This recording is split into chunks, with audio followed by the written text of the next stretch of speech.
काही दिवसातच गणपती बाप्पाचं आगमन होणार आहे। गणपती बाप्पाच्या मूर्तीवर नेकलेस, रत्नजडित हार, पगडी, धोतर अशा वेगवेगळ्या अलंकारांनी गणपती बाप्पा मूर्ती सजवण्याचं काम अंतिम टप्प्यात आलंय। जळगाव जिल्ह्यासह महाराष्ट्र राज्यात सुद्धा मूर्तीला मोठ्या प्रमाणामध्ये मागणी आहे, अशी माहिती मूर्तिकार योगेश चौरसिया यांनी दिलेली आहे। याविषयी मूर्तिकारांशी संवाद साधलाय आपले प्रतिनिधी सुमित देशमुख यांनी।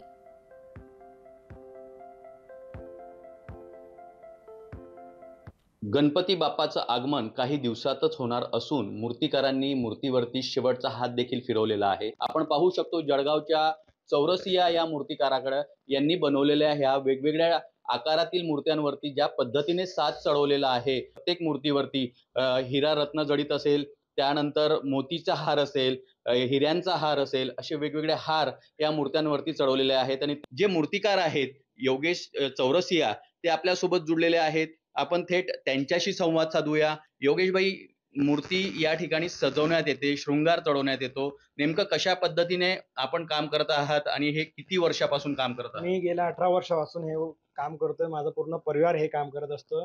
विविध ठिकाणी गोळा करून डायमंड्स वगैरे, नेकलेस वगैरे, हे सर्व हिरे जे असतात, या वेगवेगळ्या प्रकारचे धोतर या लोकांच्या कस्टमरच्या रिक्वायरमेंटच्या हिशोबाने मी हे तयार करून देत असतो।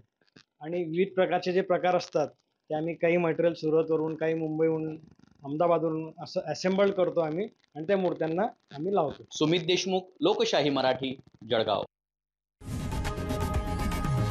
लोकशाही मराठी, ऐका, पहा, जागरूक रहा।